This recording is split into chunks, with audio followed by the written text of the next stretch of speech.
I'm excited to get into this and, actually, analyze, take a step back and actually think about all these updates, because I didn't really have a chance to, absorb everything. So I'm actually really excited to see everything a second time and actually, think about how it's going to impact the game. Okay, here we go. Hello everyone, and welcome to Timbo's Tours. And this afternoon, I will be your guide on a tour of archaeology.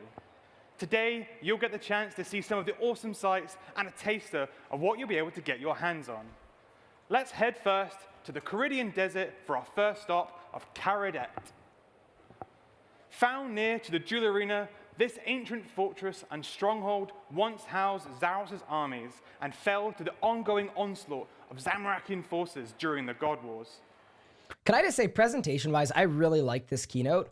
I like the screens, the displays, everything seemed well rehearsed, responsive. I just not even talking about the specific updates, I actually thought it was really, really well presented. So anyway, I just wanted to get that out of the way.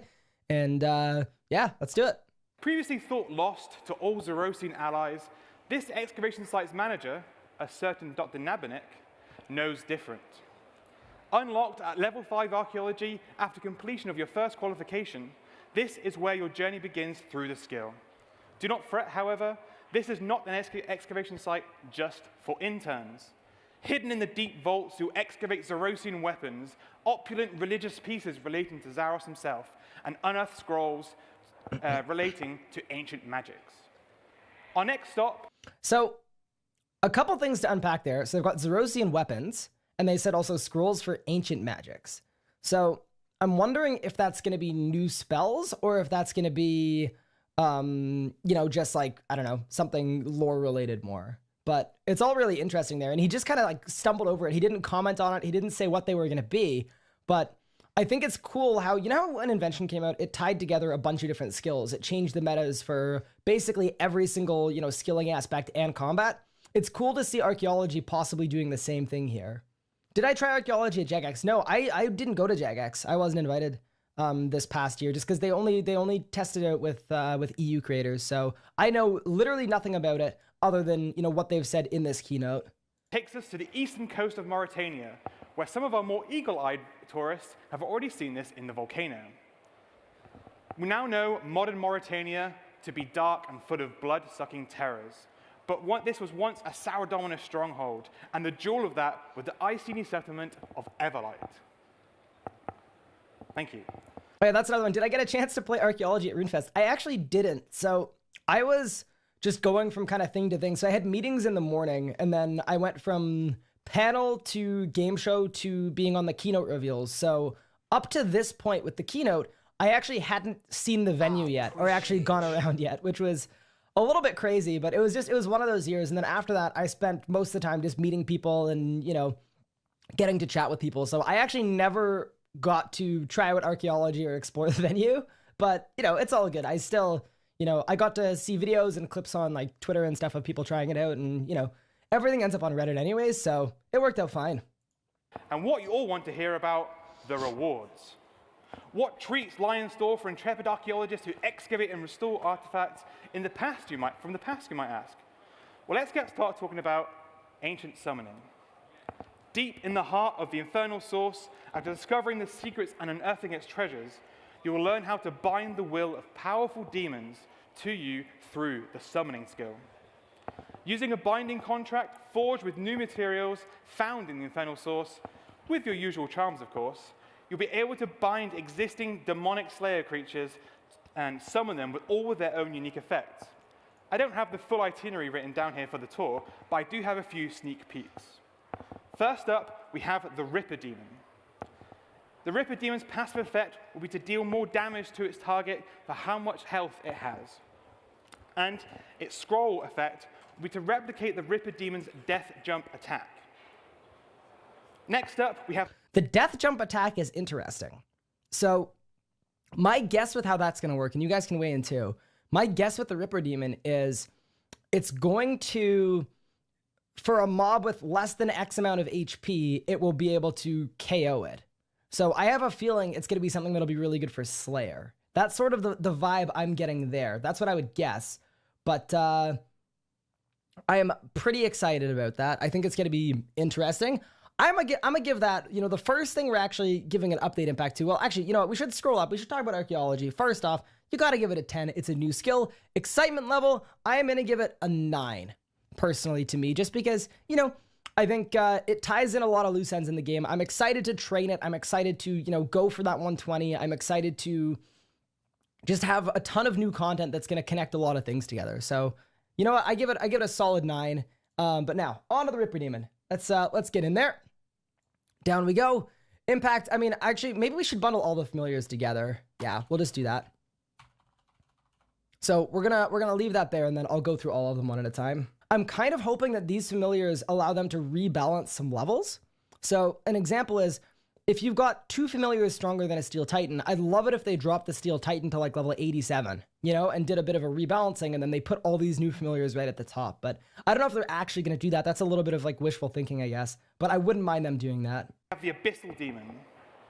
The Abyssal Demon will automatically teleport to its target to deal damage, and its active scroll effect will be to tether block and bind your current target.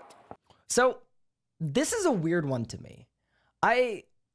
It will teleblock and bind your target. So clearly it's designed for player versus player, I would guess. Like there's no point teleblocking and binding a non-player player. With Spellbook Swap already, I don't see this making a huge difference, but I guess if you PK at revs, you know, it's a little niche thing for you. If you want to do that. It's interesting because they're not really doing PvP content. They're definitely not catering too many updates towards it, but you know, that's one where I'm not going to complain about it because, oh, it's not exactly for me. You know, let's say 3% of the RuneScape player base does PvP. Cool. You've got a new familiar you can use. I think that's fine by me. I probably won't touch it, but yeah, it's, you know, it is what it is. I'm definitely not like most looking forward to this one, but you know, it could have some niche uses. Maybe if I'm going for IFB, I'll go for the Chaos Alley Pet, bust out my Abbey Demon, and maybe PK some people along the way. Lastly, we have the Calgarian Demon. The Calgarian Demon will be the most powerful summoning familiar in terms of combat stats up to date, and its active scroll effect will be to provide you, itself, and nearby friendly players a critical strike buff temporarily. So they've basically, it's going to be the strongest combat familiar. You, itself, and nearby players a crit buff, and I'm wondering how that stacks with multiple players. Because if you do a 10-man boss, and you know every time you have one out, you get like a couple % crit strike. That's going to be insane. So I would assume there's some amount of diminishing returns, but I like this. And I've been saying this for a long time, which is just with summoning, it's basically, can you hit the boss? If yes, use a Titan. If no, use a Nihil. And I'm so excited to actually have some new familiars that have different kinds of effects that could tie in differently, where, you know, the crit chance could be more valuable than a Steel Titan at a number of different bosses, depending on, you know, the actual mechanics and when you need damage. So anyway, I'm really excited for this. And a lot of people were talking about, you know, them reworking summoning to 120. And I feel like these new familiars, they definitely help with that in terms of not needing to rework it to 120 and it just being a good skill by itself that actually has multiple meaningful rewards. So I really like this. I like the teamwork aspect of it. It'll be cool to see, you know, different teams with different mixes of familiars. I love this one. So for me, summoning wise, I'm actually going to give this one, a 9 out of 10 in terms of impact, because obviously it doesn't change the entire game, but in terms of combat and how it works, I think you're going to see a lot of these familiars all the time in terms of the gameplay. And excitement level, I'm also going to give this one a 9. And it's not because, you know, summoning is the coolest thing of all time and I can't wait for, you know, more summoning, but it's because we've had the same 2 familiars to use and to choose from for literally 3 years, or possibly even more than that. And I'm excited to have 1, maybe even 2 new familiars to put into the rotation. It's basically doubling the arsenal of familiars I'll be able to use. So that's one that I really, really like. By discovering the teachings and blueprints of Gilliner's own Da Vinci, you will be able to create brand new devices and perks using materials found disassembling artifacts and materials excavating during archaeology. First up, we have the Ancient Gizmo. Covering all 3 different types of gizmos, such as weapon, tool, and armor, you will need to use Ancient Gizmos in order to obtain the new perks from archaeology materials. That's not all, however. All 9 slots in the Ancient Gizmo will be unlocked, allowing you to experiment further and find perk combinations and ranks previously undiscovered. So 9 slots on the Ancient Gizmo. So does that mean we get 9, we can put 9 different materials in? Because that's insane. I think that's what that means. I think that means you're going to put 9 mats in. So P5E3 would be possible. We're going to be able to get some absolutely mental combo perks with that. And I'm really, really excited by that. Yeah, Aftershock 3 Chroming through would be another option. And this is something that I'm very excited about. And the reason I'm excited for it is just, we've had the same best in slot perks for, a very long time. Pretty much since Invention came out, they haven't added a whole lot. I was hoping when Anachronia came out that they'd be putting in some new perks, and they didn't. I'm really glad to see this. I'm really happy for it. I think it's going to be fantastic. I think it's a way to further customize things, because your current meta, like biting is always going to be best in slot. Impatience is always going to be best in slot. Aftershock's going to be best in slot, P4A2. And this allows you to get a secondary perk on all of those gizmos for the perks that are a little bit less good on the damage output front. So you'll actually be able to experiment and get something that actually caters to, what you actually want. So anyway, I really like this one. I'm excited for this one. I'm hoping they do something to, like, maybe, I don't even want to say refund perks that people already have, but maybe a way to get like half of the materials back that you put into it. I don't know. I don't know if they'll actually do that, but whether they do or they don't, I think it's a really, really good one. Impact, I'm gonna give it an 8, because, when you're looking at invention perks, you're looking at a couple % here and there in terms of like damage output. They're not actually gonna change the way you like play the game, but it's an update to invention that they haven't done in a long time. And excitement level, I'm gonna give that an 8 as well, just because they haven't given out new perks in a long time. And I'm excited to see just the experimentation aspect. But you guys are also welcome to put your out of 10s in the chat as well. That's what I think. Next up, we have the XP capacitor. If you've ever wanted to level up your augmented items faster, to either siphon them or to get those juicy level 20 benefits, then this is the device for you. An empty XP capacitor takes some of the item XP you would normally earn from your augmented items and instead siphons it into the capacitor. Once the device is full, it can be traded to other players, and they will earn double item experience until the capacitor runs dry. It's like bonus XP, but for your invention items. Another device... So this one's really interesting. The XP capacitor. I didn't understand why they were doing it when it initially came out, because you're effectively able to double people's XP by paying a lot of money for this thing. It was a bit of a head scratcher for me, but I actually had a chance to speak with some JMods afterwards, because I was like, so what's good with this? Like, why is this a thing? It's item XP, which means it's going to level up twice as fast, which means it's going to give you disassembly XP twice as quick, which is interesting. But the actual reason that they've announced it or they've released this, just speaking to the JMods that actually worked on this project, it's because a lot of the time people don't want to switch up their perks, apparently, according to their own analytics, because you need it to be level 20 for it to be more effective. So what they wanted to do is give people an easier way to level things up to 9 for disassembly or to level 20. So it's not actually something designed for, like, low-level players to be able to, train invention faster, even though that is sort of a side effect to it. It's more going to be, just for, leveling up those perks so that it's less of a grind. And I think it all kind of caters into, the amount of prep time it takes to PVM and them trying to cut down on that. And I can't say I hate it. I think it's more of a quality of life update than anything else. I think it's smart. I think it's really, really good. So I'm just going to say XP capacitor, update impact. I mean, you're basically taking an hour and a half to level up a lance to 9 or, whatever it is, or, some armor to level 9. You're cutting that down in half to 45 minutes. That's not like a game-changing update. I'd give it a 6. Excitement level, I'll give it a 6. I'll give it a 7 because, it's going to be nice. It's a convenient thing. It's a quality of life thing. I think it makes the game easier to play, and I'm good with it. Unearthed from the past is the kinetic dynamo. Not content with just using Guthick's juice to power up your invention needs, the kinetic dynamo will be able to create divine charges by simply running around or surging. Once you've done enough running around with the kinetic dynamo, it will charge up, spit out divine charges, and then break. So the dynamo, to me, it ties into the same thing as the last one, which is just quality of life and the amount of time it takes to PVM. I love that. Surging and moving around is something that you do all the time in game, especially if you're PVMing. And this is a way for, PVMing, which is the biggest charge sink in the game, you're gonna be able to get some charges back while you do that.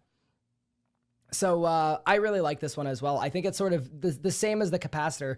They want invention to be less tedious to train, it looks like. And yeah, that's another one I'm really happy with. I don't think it's going to be so powerful that like you're going to want to spam Surge and Escape over and over again to get charges. It definitely won't compete with Divi in that sense, but it's a way to get some charges back while PVMing, which will effectively just, you know, reduce the amount of time you need to spend actually collecting charges if you're an Iron Man, and on a main account, it might drop the cost a little bit too.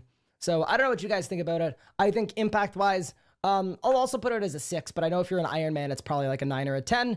And then excitement level, I mean, I'm going to put it in the same as the capacitor. I'll give it a solid 7 for excitement. I think it's going to be really, really interesting. And I definitely like that because, like, I've got an Iron Man, right? I've got a hardcore. It's got invention. And people are literally like, oh, Ryan, don't augment, you know, this gear or that gear yet because you're not a high enough Divi level to upkeep it.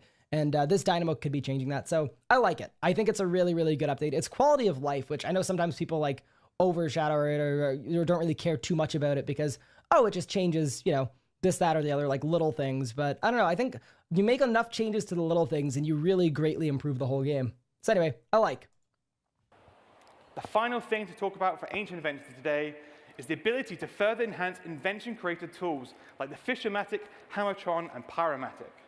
Using the materials found from the past, you've discovered ways to make the tools more efficient and act like level 80 tools instead of level 72 tools they act right now. Let's move on to the... So that's a really quick one. Just tools going up to level 80. I like that a lot. I think it's sort of the same thing. It's going to speed up your XP rates a little bit. It makes sense. There's going to be a higher charge drain rate, but you know, with all these other updates as well, I'm good with it. I don't think it's like the most impactful thing because currently the tools are level 70, so they're going from 70 to 80. To me, that's one that just probably could have been in the game from release. It makes sense. I give you a 6. Excitement-wise, I can't say I'm actually that excited for it. I'm not a skiller, though, so I'm not trying to say it's not a good update. I'm just saying, personally, for me, I'm not that excited for it. I'm going to give it a 4, but I'm good with it. Real jewel of our tour today, and what we are calling relics. Powerful items from RuneScape's history have been rediscovered, and it's up to you to find and harness their powers. In doing so, you will earn permanent, powerful, passive effects, which are always active. You'll be able to choose up to 3 of these relic powers and pay Chronos in order to change and choose between them. These relic powers are incredible, and here are just 2 of the 20+ effects we will have at release for you to get your hands on. First up, we have what we are calling the Abyssal Link, which allows you to cast teleportation spells without casting runes. However, the spells no longer give XP. And the second one to talk about is what we are calling Slayer Introspection. When you are assigned a Slayer task, you'll be able to choose between either the maximum or minimum amount of creatures you want to kill. Okay, so relics, I'm going to pull up the list of all the relics just because I think it's really, really important to do because a lot of them are very, very interesting. Shout out to Chi, by the way. She was super, super nice. Met up with her. Okay, here's the list. A lot of these are very, very powerful. I'm just going to read the description really quick, which is relics are one of the core reward spaces for the archaeology skill. You gain them through gameplay, and when unlocked, they are permanently passive buffs for the player to use. Each relic power will have a cost to activate. You'll have a maximum of 3 active at once. There will be a cost to change your relic powers. So, quick note before I talk about these, the list is not guaranteed. They're going to make changes to them. There are going to be a lot more than this as well, but it's just an idea. The weaker ones will be cheaper to use. The more expensive ones will be more expensive. It all makes sense. So here we go. Oh, you guys want a little computer enhance? All right, we can do that here at the RS Guy Productions. All right. Oh, can I really not? Oh, Twitter, you're the worst. All right, give me 1 second. And we are back. Okay, that's better. Okay, cool. So, into the relics. Font of Life increases your maximum health. The Diplomacy one, I can read. Rep gains are 10% faster. Zerker's Frenzy, deal more damage, lower your HP. This one goes really well with Death Ward, which is take less damage the lower your HP is. A lot of these are just really powerful. Adren doesn't drain outside of combat. That's going to be great for the more casual player that doesn't want to Adren stall. Basic abilities generate 1% more Adren. I'm just going to look at the more critical ones. Not draining run energy. Taking a look here. I'll let you guys, run through all these if you want to, of course, too. Conservation of energy is ultimate abilities refund 10% Adren. And then this one gives you 10% maximum Adren too. So these two together means you could Zerk on 110% Adren with a Ring of Vigor. And then at the end of that, you would be on 30% adrenaline as you Zerk. You could A-pot with an enhanced adren pot, and you'd instantly be on 60% adrenaline. So things like that are very, very powerful together. There we go. Just some other really interesting ones. Teleporting to the center of the abyss, that's always useful. Rune pouches never degrade. They give you luck effects, things like that. DG gives you no death penalty. Anyway, all sorts of things like that. And a lot of them are very, very interesting. And this is something I'm really happy with. I got the chance to speak to some JMods after the fact, and this is something that like I'm cool to share with you guys. Basically, what they wanted to do with these relic effects is one of the things people didn't like about weapon diversity was that a lot of them were like, oh, this thing has a chance of activating and giving you more damage. And it really, muddies the water in terms of, what's good and what's not good. And especially that's one of the reasons why a lot of people don't use the range combat style is your damage output relies on getting extra adren from a Sentry Bolt procs. It's random, it's not consistent. Same with the rubies. How often is your ruby gonna go off? And that's one of the things they knew and they were aware of. And it really impressed me with these relics. All of them are active buffs that are constant and consistent. And they wanted that so that if you're PVMing as you're trying to refine rotations, you always know exactly what you're going to get. Unlike the Impatient perk that, effectively gives you about an extra percent adren on every basic, this one actually will guaranteed give you 1% adren every single basic you do. And that way you can actually calculate it into your rotations and you can plan accordingly for it. So that's one that I absolutely love. And I think it's fantastic. Obviously, there's a lot of power creep. It's strong, and I'm totally fine with, how strong it is. I'm not going to go into the nitty-gritty of balancing, like, oh, this is unbalanced, this is OP. I really like the idea of it, and I really like the thinking behind it as well. This is one that I was very, very impressed with in terms of implementation, because I don't think the random, like, oh, you have a 2% chance of this popping off, and when it does, you get a lot of damage increase. I don't think those are nearly as fun because you can't plan around them actually happening. So that's my thought on that. I'd love to hear what you guys think, but I think it's absolutely fantastic. So I'm going to give this a 10, and I'm going to give this, is that the first 10 of the day? The second 10 of the day for relics. I think they're going to be really, really fun to use. That's just me. I would love to hear what you guys think though as well. But yeah, I'm excited. I'm not worried about how overpowered they are or any of that stuff. I think they're going to be really cool in terms of changing how you play the game. And yeah, I'm really, really good with them. One last thing. During your time excavating the once lost wonders of the world, you'll come across some powerful artifact weapons, which you can restore even further to become exceptional weapons. If you look now behind me, you can spot one of them, which we are calling the Spear of Annihilation. Alas, my section of the tour is over. Thank you for traveling on Timbo Tours.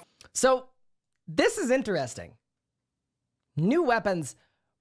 I'm guessing that's gotta be either a tier 90 or a tier 92, I would guess. But in the way and in the direction that they're trending with these updates, I wouldn't be surprised if it also has either a special attack or a special effect that could be really interesting. So this is one, I don't even know if I want to put it on the list because, I'll put it on the list, but we don't know anything about it other than what it looks like, obviously. It looks very cool. I'm excited for that.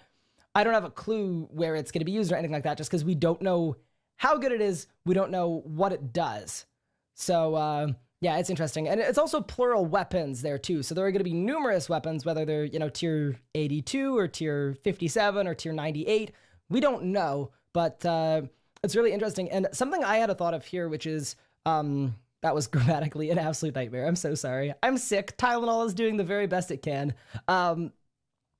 This could be a good way to possibly use some of the weapon diversity ideas that were really, good and were actually, well balanced and people are really excited about without actually coming out with weapon diversity, where they could put some of those effects on some of these weapons. So anyway, it's interesting. We know nothing about it, so I have no way to know what the impact is going to be. I can't even make a guess because we literally just know the name.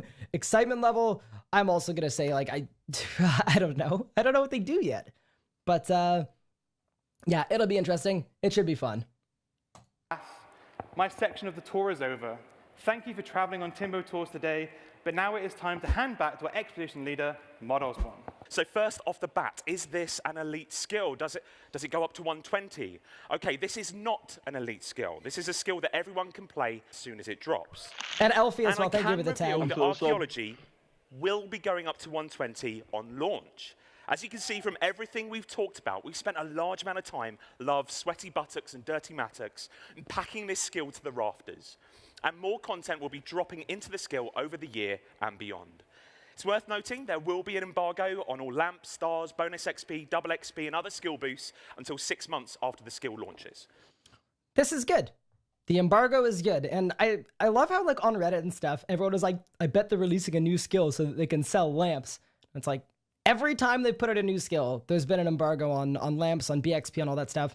I like it. I'm glad that they're continuing to do that. It's very important.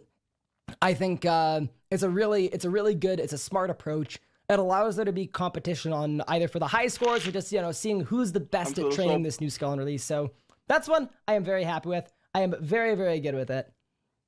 So anyway, that's one, obviously, it doesn't really make it onto the list on the doc because, you know, it's just an embargo on XP rates or on BXP, but it's one that I definitely like. We also wanted to remove the barriers from experiencing it. So we'll be raising the skill cap from 5 to 20 for free-to-play, giving everyone the Caridet dig site to rummage around in. And if this goes well, then we'll look to do that with other skills. That is a big one. That, you know, he kind of...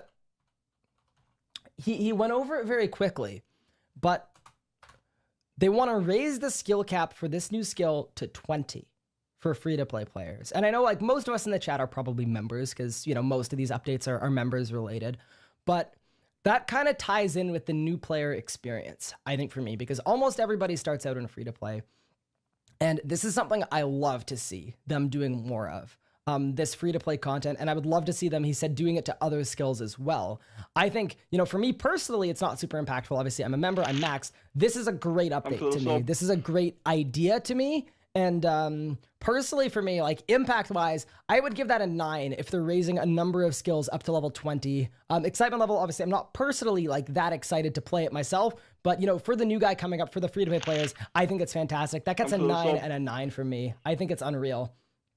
So anyway, I love to see them doing that. And, you know, it goes to show as well that even though they're not going out and saying, oh, this is what we care about, this is what we're mindful about, it shows that they're mindful of the new player experience and they're making changes to sort of support that. So anyway, that's one that I really like. Oh, and I wanted you all to meet the skill pet. Okay, Runefest, I would like you to meet Archie. It's a child mummy, which is odd to say, but he can be rude and impatient. Of course, he will act as an override for your familiars, which is when you really get to see him at his best. Go on, Archie. There we go. Looking cool. Now, for many of you, this will be the ultimate prize. Or perhaps you'll be shooting for the Master Skill Cape beyond this. Okay. First off, Archie, cool. It's a skilling pet. It's a cosmetic. I'm not going to, like, you know, put it on here and be like, 10 out of 10, most impactful update of the year. That pet is super cute, though. I want one. Skill Cape. The logo looks terrible. They have said that they're going to change the logo. So just the black and white cape, look at that. Definitely, I would not look at the logo because when I first saw it, I was like, what are they doing? Oh boy. But yeah, I'm really glad they're going to be changing the logo. And yeah, you may not mind it. I personally, I don't hate it. I just think it's a little, I don't know. I don't look at that and initially be like, that's definitely archaeology, you know? You know, you could be dusting off an antique with that bad boy. But yeah, it's all good. Euro, thank you very much for the 3 months. I appreciate it. You're a beast. Keep it going. We'll keep the perks under wraps for now, mainly because we won't have the context of whether or not they're good. But the skill icon may well change up to launch, so please do give us feedback. But there's something about that black and white that I find pretty slick. Okay, and I think it will look great with one of these, which is the Archaeology Elite Skilling Outfit. Now, this is coming out on launch of the skill and is entirely gained from archaeology. This will use something other than the fragment system. So, entirely in from archaeology. That's them without saying it. And this is why, like, Reddit and stuff are like, they didn't talk about MTX at all. It's like, they didn't go out and say, this is what we're doing with MTX. You're absolutely correct. They didn't. But that's effectively what Mod Osborne is saying there. It's going to be gained entirely through training the skill. He's literally saying right there, this will not be part of Treasure Hunter. So, anyway, that's one of the things that I was just like, oh boy. It's one of those things. And by the way, speaking of the MTX thing, I kind of get why there was no official statement at Runefest. Runefest is supposed to be a celebration of what's good in the game, what's exciting in the game. And here's the thing. If you give Reddit keyboard warriors or, you know, those type of people, the people who are super just, they'll bash anything that they think is bad, and they won't even comment on anything good because it doesn't push the narrative that they want to push. Here's the thing. If you give them a statement on MTX, words and not actions, they're just going to say, this statement doesn't mean anything to me anyway. So anyway, I get why there wasn't a statement, even though, there could have been one, whatever. I get why there wasn't one, but you'll see in a lot of these updates in this keynote, they are, without saying it in as many words, they are commenting on MTX without directly commenting on it. So it's one of those things. I'm definitely, I'm good with that. It's a skill outfit. It's not obtained through Treasure Hunter. That's effectively what he's saying. For you to, that you may be used to, so you'll have to do some very specific things to gain it. I won't tell you now, but do get the archaeology team drunk later to find out. Okay, now for the doozy, the release date. Okay, so outfit, I don't know. That's not, the most fired up. I would say I'm excited because it's not available through Treasure Hunter, so I give it a 7. Impact, I mean, there's no good way to know, so for right now, I'm gonna give it a 7, all right? I'll keep it there, and let's keep it going. Okay. You can see the development is hugely progressed. You'll have played the demo in the volcano, at least if you're here and not watching on the stream. You'll be playing archaeology and all 5 of its dig sites, ancient invention, ancient summoning, relics, and more in January 2020. There were old school people sitting behind me, and every time they talked about anything for RS3, they would just quietly laughing to themselves. They were like, when you, I'm trying to think of a good example of what it looked like, but it was like, when you're trying really, really hard to look cool, we're I'm good friends with Cash and Sahel and them. So we all know that we're all idiots. So we're happy to act like idiots and just be ourselves. These guys were so stuck up just trying to look cool to each other that they kept on just be like RS3 the whole, every 2 minutes, but they sat through the whole thing. Anyway, I loved it. Most people weren't like that, but there were just a couple people right behind me and it was absolutely hilarious. They just couldn't help it. And anyway, it was just really funny. Anyway, continue. Bang. Hello. Okay. Could I just say, Mod Raven is a beauty. He is a world-class beauty, and if you don't like this presentation, I don't know what to tell you, because he's an absolute beauty.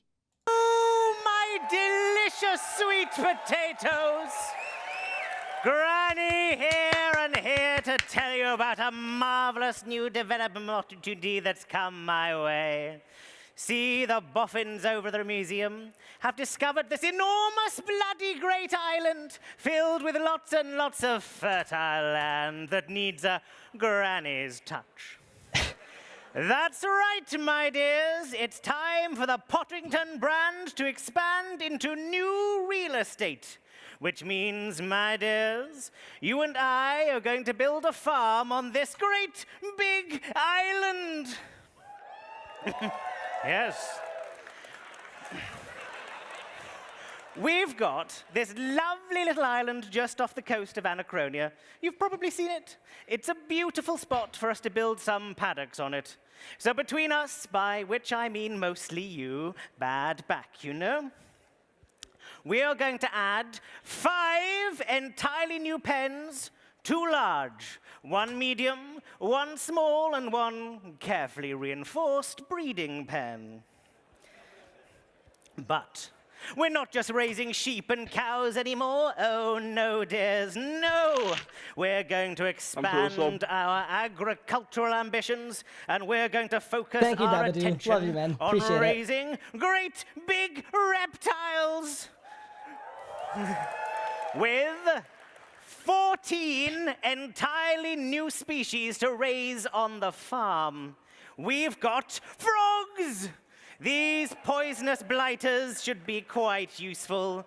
And we've got salamanders, because who doesn't love a lizard that can spit fire? And we've got jadinkos, because Papa Mambo's been giving me some tips. And we've got apopterosaurs. Fortunately, these ones are quite dumb, and they've not realized they can just fly away. Don't tell them. We've got these absolute units. Look at the muscles on them. And we've got enormous bloody great death dinosaurs. You'll be able to raise each of these in the new pens on Dinosaur Island. Only those pens, mind, they shouldn't be left around the sheep. You can raise them, feed them, breed them, harvest them. All the features of the farm, but now with scales. They'll have some truly unique harvestable resources from these beauties. But wait, there's more! I obviously can't be in two places at once, so I've sent over someone to help you out. My own great-granny, or prehistoric Potterington, will be there to help you out. And she'll be joined by these adorable baby dinosaurs that are so cute, you'll barely remember that they'll happily disembowel you and eat your flesh. Oh, how sweet. This is interesting because they've talked about unique rewards. I'm wondering if growing the highest tier ones, I'm wondering if you'll be able to get Terraform all pieces. And I wouldn't be shocked. They would have to be like a 1 in thousands and thousands and thousands, but it could be very, very interesting.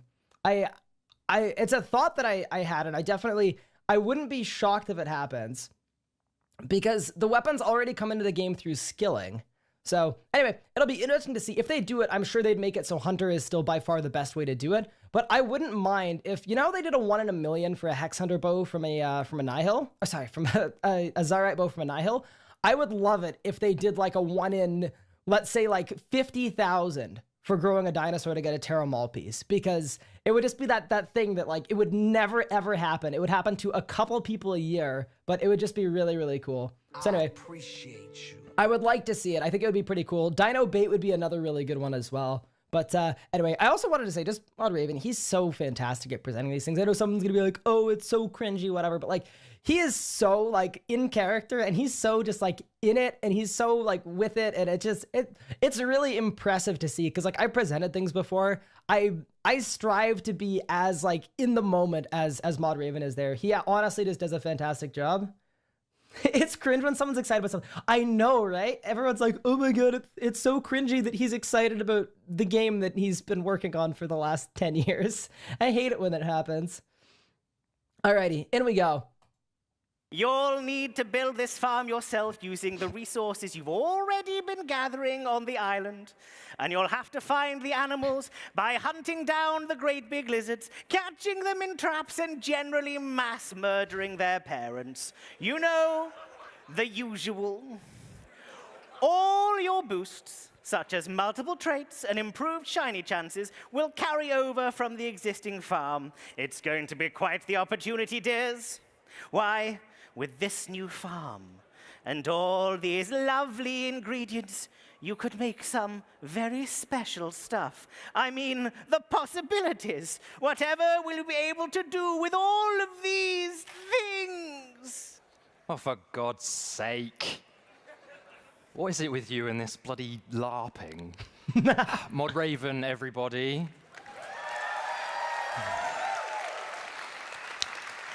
Okay, that's Mod Orion, by the way. He's an absolute beaut. He's a super, super nice guy. Player on Farms 2, Update Impact. I mean, I kind of got to give it a 9 because it comes with the 120 farming announcement that's coming right here. Excitement level, I don't love player owned farms, so I'm going to give it a 7 because I don't love the POF update. But personally, like, I totally get it if you guys are like an 8 or a 9 or a 10. Like, I totally get it because it's exciting, it's cool. It's personally, just for me, not my exact cup of tea. But yeah, I'd love to hear what you guys think about it, and let's keep it going. Hi. So, a little while ago, we mentioned that we would be expanding 2 existing skills to level 120. Well, now that Mod Raven, technically Granny Potterington, has introduced the Ranch Out of Time, we can probably assume that one of those skills is farming. However, we're also happy to reveal that alongside appropriately powerful rewards, we'll be raising the Herblore skill to 120 as well. I'm already 120 Irby. Get in. Not a problem at all. Excitement level 10. No, I'm kidding. Let's keep it going. But don't worry, we'll talk about that in a little while because farming is definitely not done. So, first of all, we'll be converting Manor Farm into the official farming guild, That will be released alongside. I love this, by the way. I just wanted to say, Old School got a farming guild and it was highly successful. A lot of the time, Old School takes updates from RS3 where like we got Prif and then, they did the same thing with the 8 districts and they ended up with something really similar that was quite successful. And I actually love to see it going the other way too. I think they're very different games, but it's fantastic to see, hey, this worked out really well in the Old School environment. Let's try and do something similar in RS3. So anyway, I love that. Farming guild. I'm just going to put that up there. Okay, we're just going to call it Farming G because spacing is a problem. But yeah, that's what I'm really excited about. It looks really nice as well. So anyway, I'm very good with that. Reputation and rewards and stuff, as you can probably imagine. And we'll be adding an entirely new training method in which you can help out noob farmers with their own small startup farms by giving them all of the supplies that they need. They will come and visit you at the farming guild and ask all of you master farmers for your help. So new training method, I'm always good with that. I think so long as like as much as you can diversify a skill, it's great. So I'm always happy with those things. Obviously, it won't impact me. I'm like level 107 or 108 farming, so it's more something for like a lower level player, I would guess. But, as long as it's fun to do, I think it's always good. And, the more alternatives you can give to train a skill, the more likely it is that you're going to make somebody happy. So I'm good with that. And because it's the farming hub, you're going to be able to build a new invention machine that lets you view all of your patches from the guild without having to use the remote farming spell each time. For something a little weirder, a little strange, but still extremely helpful. So Farming Guild, update impact. I mean, I'm going to give it a 6 excitement level. I'm going to give it a 7 just because, it's going to be nice. It's going to be cool. I'm glad that we're getting one, but I don't think it's not game changing in that sense. It's going to be convenient. And sort of along the lines of the same convenient stuff, we've got the remote farming machine, which I also think is fantastic. It's the first time we're seeing what looks like an invention machine in a non-invention guild location. I'm excited about it. I think it's really good that they're sort of expanding that idea, and it all kind of fits into the quality of life thing of making things a little quicker, a little easier, so that, the players can spend more time doing the things they enjoy. It's almost like a bit of a dailyscape reduction here, having this available, and, just making farming easier to train, faster to train. So anyway, I like it a lot.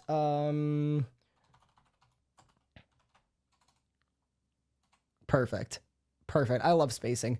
We'll just call it the remote. Update impact. It's the same thing where like it's not the most impactful thing, but it's helpful. I'll give it a 6. Keep it going. We're going to be adding an unlockable Bloodwood Benny, tree thank you for the Twitch Prime sub. well. I appreciate it. This will be It's at very the kind of guild you. in a much safer, convenient place than the other Bloodwood tree patches. Also, as a bonus, we've also added a 4th unlockable spirit tree patch as well, just to enhance that teleport network. Okay, we think it's time for some new crops.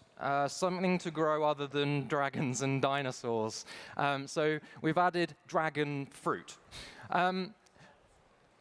Technically, these are a type of cactus, by the way. So we've also added an additional third craftable, constructable cactus patch on the island of Anachronia in which you can grow them in.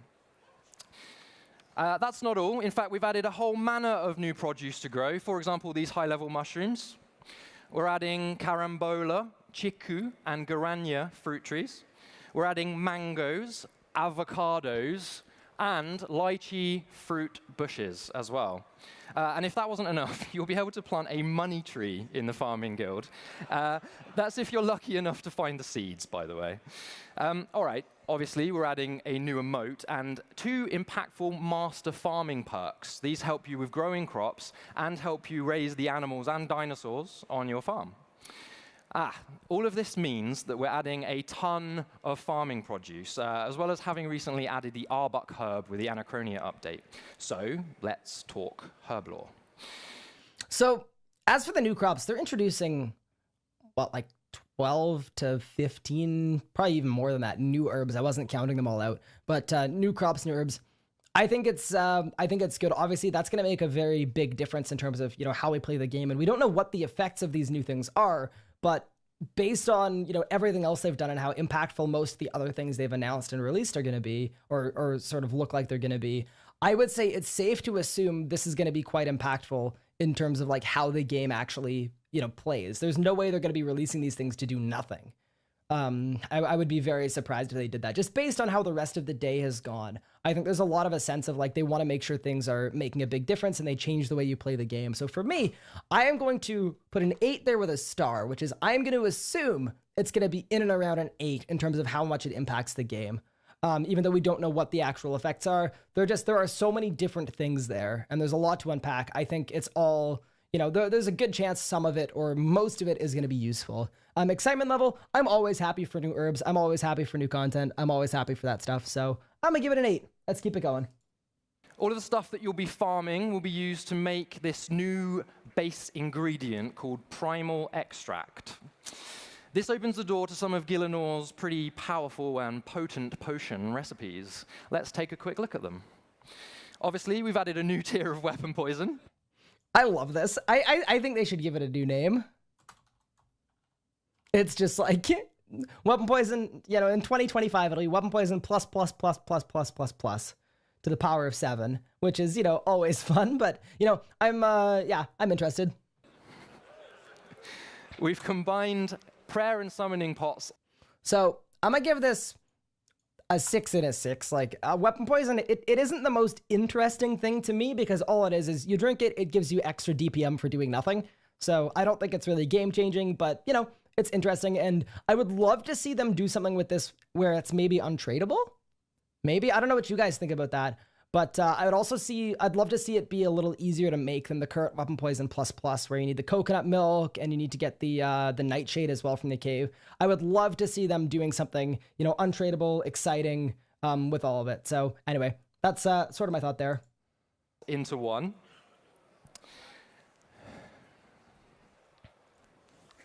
There we go. And this next one. So the prayer summoning one. I've heard a lot of people talking about this one. So it's going to give you summoning spec points. It's not a super restore because a super restore gives you summoning of familiar points. This will be special attack points. This to me, and I had a conversation with Omid about this because it was a bit of a head scratcher initially because the way that you currently use summoning potions in the game is you spam them, right? You go through them as quickly as you possibly can. So our question was, how is this going to work? You're just going to be on full prayer points, infinitely going through it. But the realization we came to is if you make this with a 4-dose summoning potion, a 4-dose prayer potion, and a crystal flask, effectively what it's going to be doing is it's going to be turning 4 doses of prayer potion into 2 free doses of summoning potion. So effectively what you're doing is you're decreasing the cost of summoning flasks through this update. And I wouldn't be surprised if that's why they're introducing it as an interesting, decent way to reduce the cost of going through those summoning flasks. So anyway, that's one that I'm happy with. That's one that I'm good with because already a crystal flask is 1K, a potion flask is 6K. So you're taking 5K off the price right there. And then on top of that, you're turning 4 doses of prayer potion, which is 4K, into 2 doses of summoning flask, which is another 10K right there. So already you're taking 15, 16K off the price. So that's why I think that's actually a really good, useful, impactful update that it kind of falls into the same line of making PVM cheaper to do. So I'm always happy with it. I'm actually going to give that an impact level of 7. It doesn't change the entire game, but excitement level, I give that a 9. Not even for the update itself, but what it means for, them being aware of these types of things in terms of making PVM cheaper to do. I'm always going to be happy with an update like that. So that's sort of what I think about that. Moving on to the next one. The thank you for the sub, and Leah Vanny as well, thank you for the 3 months. Player suggestion after we reached out on Twitter a little while ago. It's called the Charming Potion. While active, you can gather summoning charms at double the rate that you normally would through both combat and skilling. Okay, next. So, Charming Potion, this one's interesting. Basically, it's going to double the rate that you gain charms. I'm not sure about this one. I don't know why they felt the need to do it, kind of. A little bit. It's going to double the rate of charms. Here's the thing. I don't care. I don't think it's OP, ban the thing. They're not raising summoning to 120 anyway. The odds of this potion being below level 110 Herbal to make, pretty low. So I don't see this being particularly useful unless you're a skiller who just wants to go for 120 or 200 mil cosmetically. I don't see it being huge, but yeah, if they do it eventually, then it makes a little bit of sense. So that's one that I'm more like into for later on. Impact wise, I think it's impactful in terms of it doubles the rate of charms, but depending on the level of using it, I think, it could be difficult to actually, affect the majority of the player base. Excitement level, I'm gonna give that a 4. I don't really think it needed to happen, but that's just me. It's all interesting. Let's introduce you to the Potion of Harvest. This is a weird one, this. While under the effects of this potion, your regular allotment produce will mutate into mega awesome crops. We're talking golden watermelons, rainbow sweet corn, and cannonball cabbages. These mega crops, alongside all of the meat from Big Game Hunter, that you probably have quite a lot of now, can be used as ingredients to make the new ultimate best-in-slot food, the Primal Feast.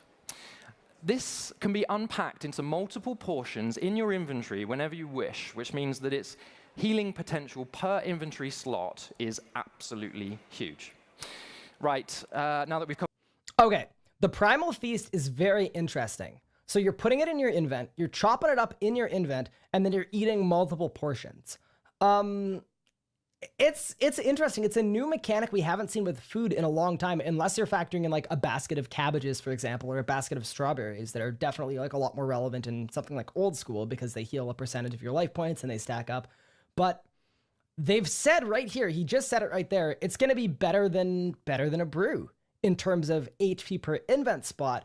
And my guess is going to be that it comes out effectively what you're going to do is you're going to get a bunch of portions that heal, let's say 2,000 per, and maybe you get 5 portions per, so you're getting 10,000 life points per invent slot, which would be slightly better than a super brew, for example, but you would still likely lose adrenaline for consuming it. So it's interesting. I don't know if at what I just said as a random guess, I don't think it's going to be that relevant in terms of endgame PVMing, because the lossless food is always going to be better unless you absolutely need the healing. But it's definitely interesting. It's always good to have more options for HP per invent slot. Yeah, it's exciting. And if they come out with this with no trade-off, like let's say this, you can eat it without losing adrenaline, instantly this will be the new best food in the game by far, because obviously even if you're overloading, a brew will still lower your stats. So yeah, it's just interesting. And it's going to be very nice. Yeah, exactly what you said, Paul, there with, making the jump from, yakking a boss to taking a Nihil or a Titan. It's going to be really, really decent for that. So anyway, I'm excited for it. We'll see how it actually works, obviously, what the balancing is. But my guess right now, and you guys can quote me on this or make fun of me if I'm super wrong, my guess would be between 10 and 11,000 HP healed per invent slot, which is, that's very, very hefty right there. And, they've said, you can get these like super powered crops, like the the cannonball cabbages and golden watermelon. I would love to see these be either untradeable or, partially untradeable, where there's some component of it that you have to get yourself through farming and then some component otherwise, just because it's kind of like Herblore and Overloads, which I really think is a fantastic mechanic. It's kind of like what a lot of people wish they had done with Criminal Bolts, where it actually gives fletching a use if you make them, untradeable or partially untradeable. So anyway, we'll see what they do with it, but I'm excited. I think it's going to be good. Covered food. Here, actually, let me just go into here. Update impact. We don't know if it's going to be lossless or not, right? And that's a tough thing. The impact would be a 10 if it's lossless to eat, but because we don't know, and my guess based on what it looks like is it's not going to be lossless. You're still going to lose adrenaline for eating it. I'm going to give you a 7. Excitement level, I'm going to give it a 7 as well, because I'm always relatively excited to see just new options for eating food. And, I would have given Blubbers the same thing in terms of that, where they would have been an 8 or a 9 impact and a 7 in excitement. Because, I'm not throwing a party because they announced a new type of food, but it's always good to see. How about prayer? Well, obviously we're going to be making extreme prayer potions. Duh. However, there's also this little thing, the Blessed Flask. This flask is quite time-consuming to make, think masterwork, but once you have one, you'll be able to charge it with tons of extreme prayer potions. Bring it with you, and you'll have prayer points for days. Okay, a quick curveball now. Okay. He went over this very quickly. I love this thing. I absolutely love this thing. It is an infinite prayer flask. It'll take a long time to make, 10 hours, 15 hours, whatever it is. I love this thing. And here's why. First off, when you're talking about people nihilling bosses and getting into nihilling tightening bosses, one of the things that's problematic is, like, if you're bringing 3 prayer potions or 4 prayer potions, all of a sudden, you know, like, I'll look at my Telos invent. I think I have space for 8 or 9 food, which I know how to do now, but when I was first making the jump, it was very difficult to do. What this is going to do is it's going to save everybody a couple invent spaces when PVMing. It's going to be really, really nice for that in terms of not having as harsh of a trade-off between food and not having food. Things I like about this that he brushed over very quickly as well. You're going to have to load it up with prayer potions of your own. So it's still going to cost prayer pots. It's not like the Ancient Elven Ritual Shard, but permanent. You can click it as often as you want. But you should be able to load this bad boy up with, you know, 1,000 prayer potions, bring it in one invent spot. It's a quality of life thing that I think is really, really nice. I think it's really good. It's not too overpowered for like the end game player, but I think it's going to help a lot of people out. So it's one that I really, really like. I think it's fantastic. I think making it untradeable and time consuming to make is a perfect reward space for something like this. So anyway, that's why I instantly gave it a 10 and a 10.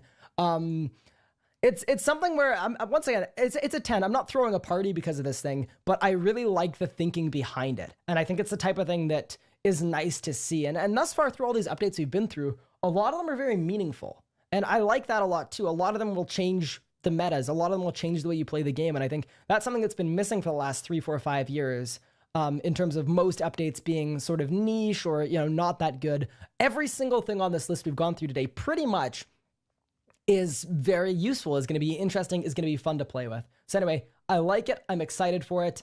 Yeah, let's keep it going. Bring it with you, and you'll have prayer points for days. Okay, a quick curveball now. This is an adrenaline crystal. This isn't new. Right, it's not. But we'll be adding drops to PVM and Slayer drop tables, which you can convert into adrenaline crystals if you have a high enough herb lore level. Okay, so he also brushed over this one. This needed to happen. I am so happy it's happening. Someone in the comments go, oh my God, Ryan, it should have happened on release 10 months ago. The best time to make this update was 10 months ago. That was the best time to do it. You know what the second best time to do this is? It's right now. It's today. They've realized it's a problem. I'm excited for it. I've spent over 100 mil on adrenaline crystals in the last year. Like, it's insane. They're so expensive. They're like, what, 260K each for an extra 5% adren? And making them like even 10 times more common, 20 times more common. 1, it gives people training Slayer more GP per hour, which is fantastic. 2, it reduces the cost of PVM. Check both the boxes, bang, bang, easy as that. It's fantastic. And one of the people who is, you know, in charge of this update is Mod Iago. I love that guy. Thank you. You're an absolute beaut. This is another one that, I mean, impactful. Does it change the entire game? No, but it's a huge quality of life. I would actually give that a 9. And excitement-wise, I'm also right up there with a 9. I think this is great. I'm so glad that they're mindful of it and they're doing it. I'm very happy. It's a big play. Into adrenaline crystals if you have a high enough herb lore level. Also, herb level to do it. Adrenaline crystals are still going to be tradable, I would guess. So I think, you know, you'll be able to do it, but you'll also be able to buy them yourself, as far as I know, which I think is good. I think it's nice that they're not being converted to something untradeable. Even though they could have, I think, you know, it's fine that they're buyable. They're not that much better than a regular A-plot. And I know also someone in the comments is going to go, oh my God, Ryan, why do you care about 5% adren? Why does it even matter? Does it even make a difference? There are a couple points where an adren crystal is really useful. I'll give you an example. P3 Telos. If you're 100% adren, it means you can do 2 thresholds in the red beam, A plot, and then you go all the way up to 100, and then you go to onslaught. So there are a couple of niche spots where the adren crystal is really good, and it's something to base your rotations off of. So them being cheaper, it's great. Less of a trade-off to make. To PVM and Slayer drop tables, which you can convert into adrenaline crystals if you have a high enough herb lore level. I can tell a few of you will be happy about that. Okay, so far, I hope this hasn't been information overload.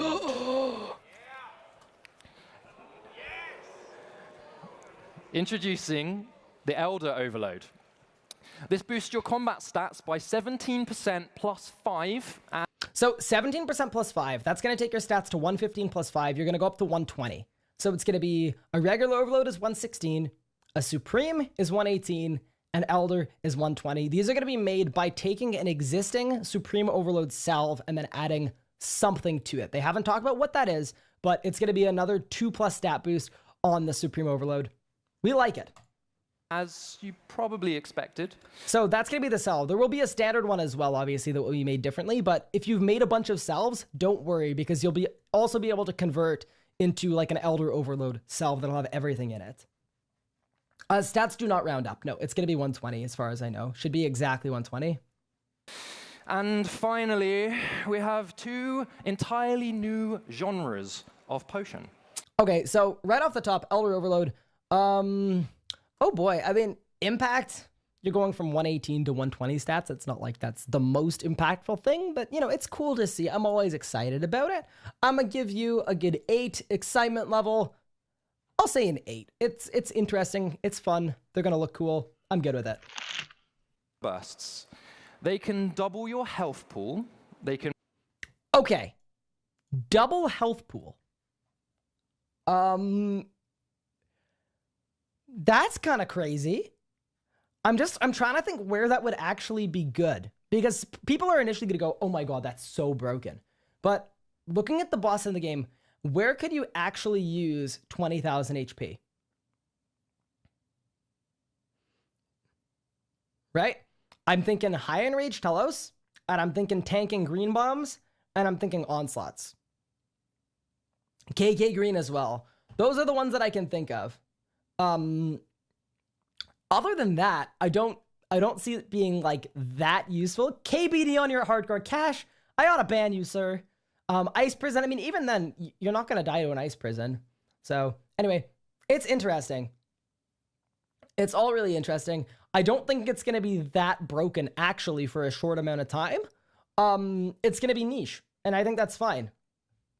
For stun pool, oh yeah, absolutely. Every time I'm doing Yakamaru with Cash and Sahel, gotta bust out that power burst potion. But yeah, I think it's interesting.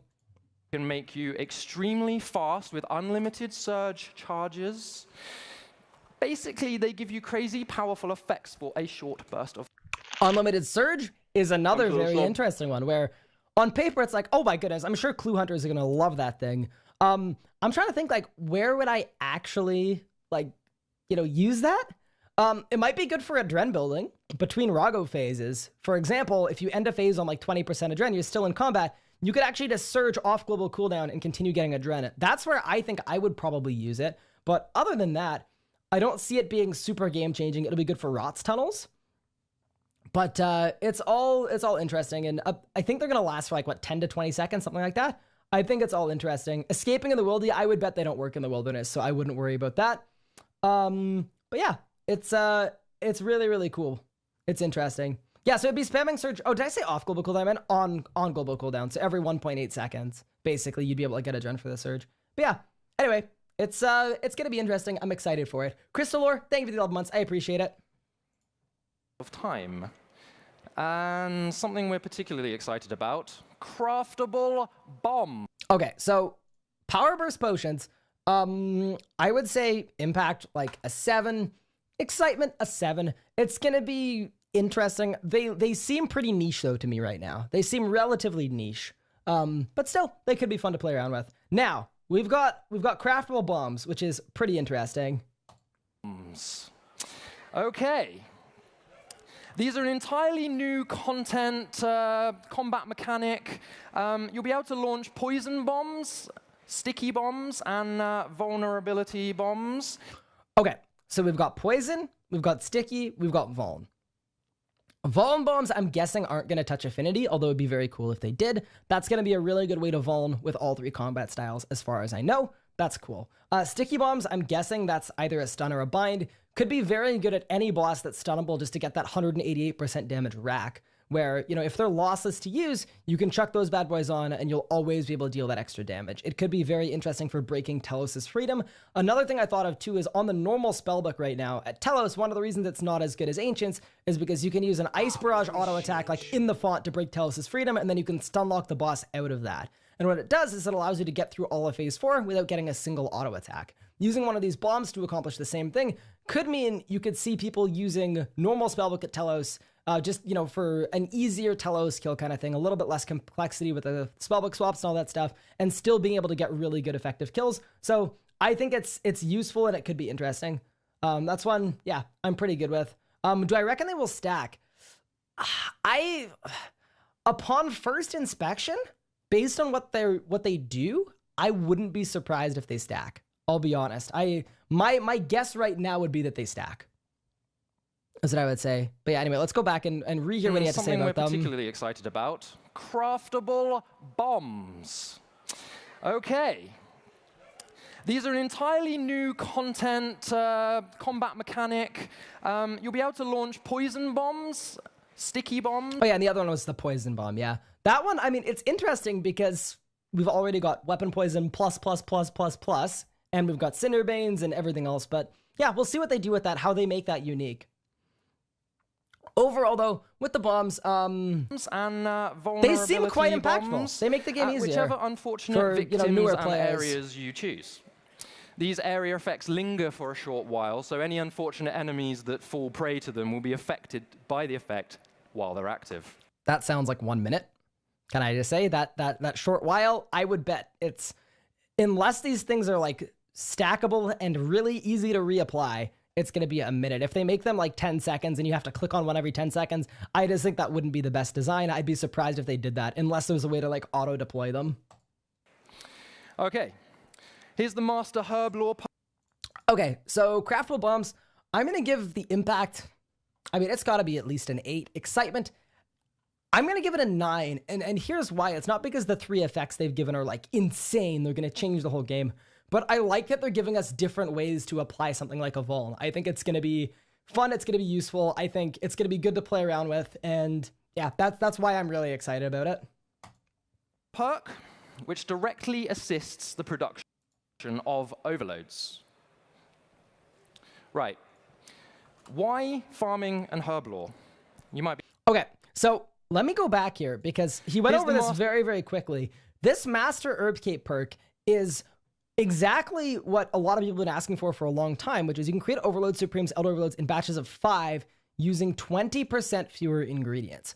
So this is incredible because what it does is it's cutting down on that prep time it's going to take for getting into PVMing. 20% is significant if you can get that every single step of the way. It's going to stack with everything else you already have, the Scroll of Cleansing, all that stuff. So I really like that, and I think that's a valuable, rewarding perk for a 120 herb player.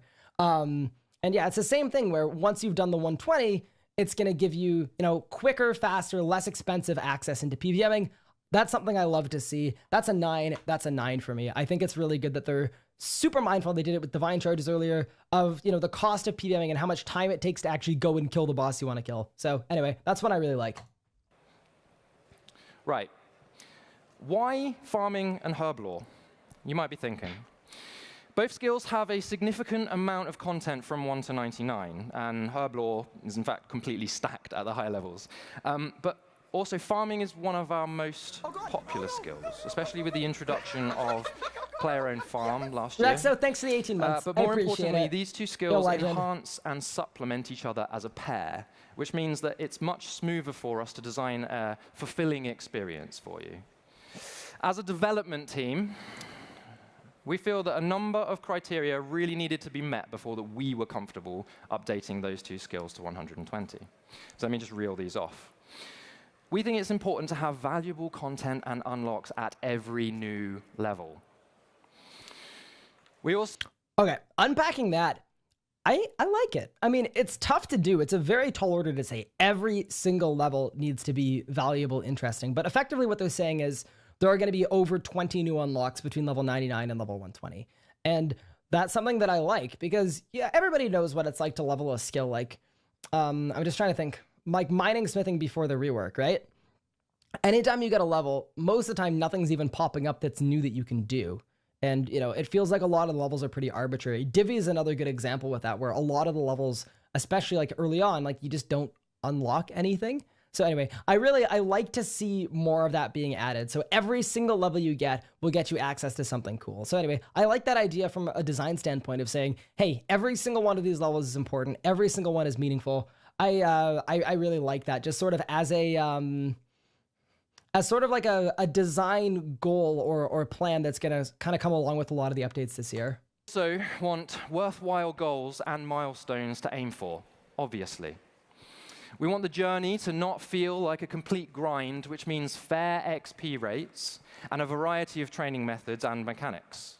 So fair XP rates is an interesting one. To me, what that means is the higher your level is, the faster the XP is going to be, and it's going to be possibly even more than linear. So level 119 to level 120, they're saying, we don't want that to feel like you have to grind for 27 hours. If you're level 119, you should be getting 3 million XP an hour. And I think that's pretty cool too. I think someone's going to go on Reddit and be like, oh my God, easy escape. My XP rate now that I'm 90 mil and the skill is so high, yada, yada, yada. I kind of like it. I think, you know, the game isn't what it used to be in terms of skills going to 99. And I think going above that point, I think it's cool to see those high XP rates. And something I actually don't like in the game is getting these super high XP rates at low levels, because people like to go for 120s. Like a good example is cooking, where you can get like what, 1.7 mil an hour, something like that, doing wines from level 35. And that seems a little crazy to me. I would much rather, you know, the skill stays nice and slow, but, you know, as you get higher level, you get these higher XP rates, so that if you're going for 120 right towards the end, those last levels aren't insane, but you can't blitz from level 35 to 90 in an hour. So anyway, I like that. That's a really good design thing too, that I think it's good that they acknowledged. And finally, it's extremely important to add a complete chonker of a grace period for comp and trim players. Something like 6 or 9 months. What's all this smoke? So 6 to 9 month grace period for comp trim comp. I like that too. It kind of goes along with the taking breaks from the game thing. I don't have a comp cape, but I know a lot of the people who have comp feel like, oh, I need to get my comp back. I need to get my comp back. This is the worst. And, you know, you stop playing the game for fun. You start playing the game to grind out your comp cape every update. So I like the amnesty periods, and I like that they're doing 6 to 9 months, because that'll give you plenty of time, even if you've got a full-time job, everything else, that you'll be able to finish off these skills without putting that much time in every day, so that, you know, you won't feel like you have to, oh, I gotta wake up and train for 27 hours today, man. I have to. You know, that whole feeling of like needing to do something you don't feel like, I hate it. I think it doesn't go well with any video game. So to me, big amnesty period, I'm fine with it. You're saying 6 months is good, 9 is too much. I don't think there's an amnesty period that's too much for something like this. I think, you know, give people as long as you possibly can for these things. If you know, if it's something as big as a skill, if you do a 2-week amnesty period, you're basically saying, all right, guys, hope you're okay to take the next 2 weeks off work if you want your comp back right away. You're getting people into like grinding the game. And I think games should be played for fun. So as a casual player, as someone who isn't playing that much, it means if I was a comp player, I would be able to get 120 farming and 120 herblore without putting that much time in every single day. I'm happy with it. What? Oh, God. Okay, I need to get off the stage.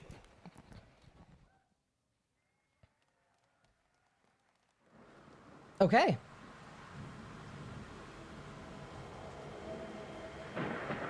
The creators. Oh, this is the quests. Yeah, I'm You excited know for these. them as the Elder Gods. You may think them united, but they are not. You may think they speak with one voice, but they do not. At the dawn of this universe, there was no life save for them. But there was still conflict. That conflict will come again.